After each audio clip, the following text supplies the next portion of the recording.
Relations between India and Canada are now facing a serious downturn after Canadian Prime Minister Justin Trudeau's comments in their parliament. He has accused alleged agents of the government of India of killing Canadian Khalistani leader Hardeep Singh Nijjar in June 2023. Trudeau's accusation set off a chain of events. Canada expelled a senior Indian diplomat. India summoned the Canadian High Commissioner and expelled Canada's station chief for intelligence, and now has asked the Canadians to reduce staff at the Canadian Embassy in India. Also, India has temporarily stopped giving visas to Canadian citizens. India and Canada established diplomatic relations in 1947. This relationship was to be built upon shared traditions of democracy, pluralism, and strong interpersonal connections. During the tenure of Conservative parties, Stephen Harper as Canadian PM from 2006 to 2015, Canada and India enjoyed strong relations. There were 19 high-level visits from Canada to India and the joint celebration of 2011 as the Year of India in Canada during this period. Prime Minister Narendra Modi's visit to Canada in 2015 was the first bilateral visit by an Indian PM since 1973. India-Canada relations were elevated from bilateral relations to a strategic partnership at the time.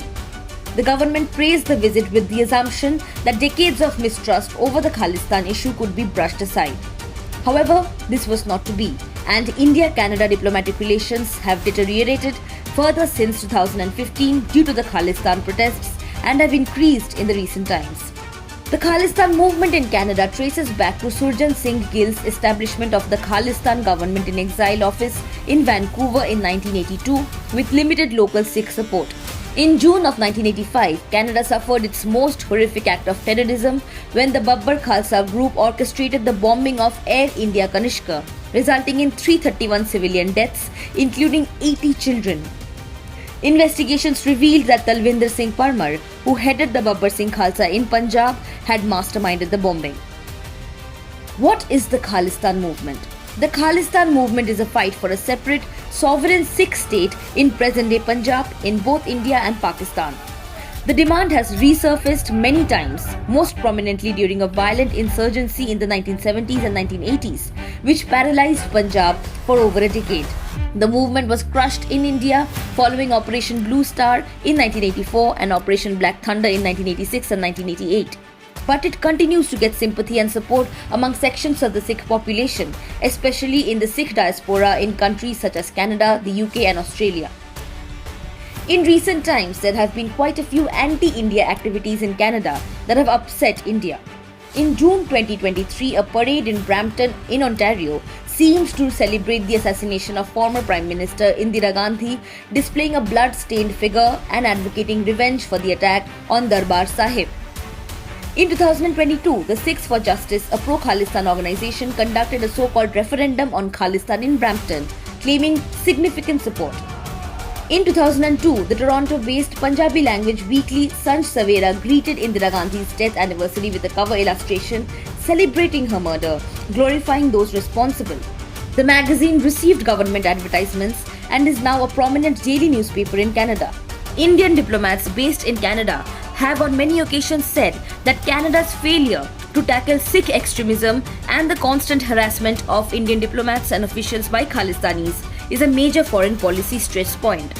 The Indian Prime Minister also raised strong concerns about Sikh protests in Canada and the Canadian PM on the sidelines of this recent G20 summit in New Delhi.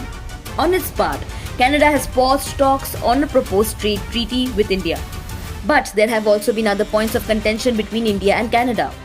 The rift between the two nations became apparent as early as 1948 when Canada supported a plebiscite in Kashmir.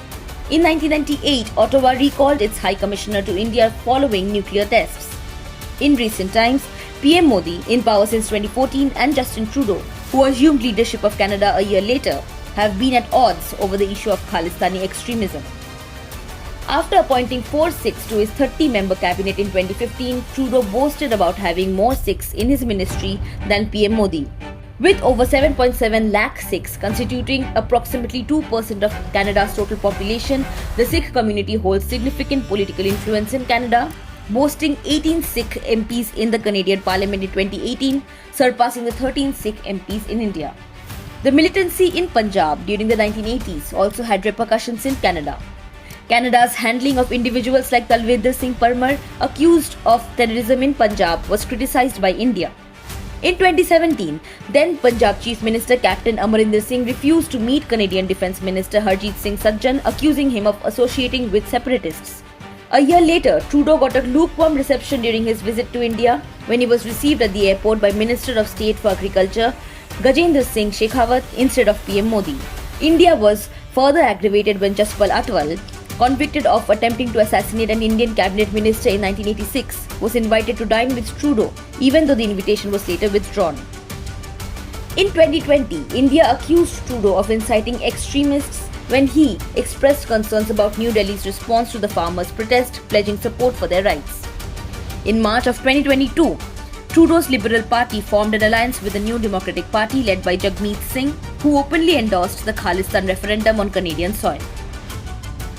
Despite the diplomatic challenges over the years, India is Canada's 10th largest trading partner. Bilateral trade between India and Canada stands at $5 billion. More than 400 Canadian companies have a presence in India, and more than 1,000 companies are actively pursuing business in the Indian market. Canadian pension funds have pledged over $55 billion in investments between 2014 and 2020. Canada and India are working toward a comprehensive economic partnership agreement and a foreign investment promotion and protection agreement or FIPA. There are other significant investments in the development and energy sectors as well. Keeping in mind the trade and investment involvement between the two countries and, more importantly, the people-to-people contact, India and Canada have no choice but to find a way past the current disagreements. India has effectively conveyed to Canada that they cannot simultaneously have good relations with India while allowing anti-India separatist movements on their soil. The Canadian government, on the other hand, has political compulsions. There are thousands of Khalistan supporters among their voters, and they contribute significantly to political and government funding. The only way forward is constructive and sustained engagement.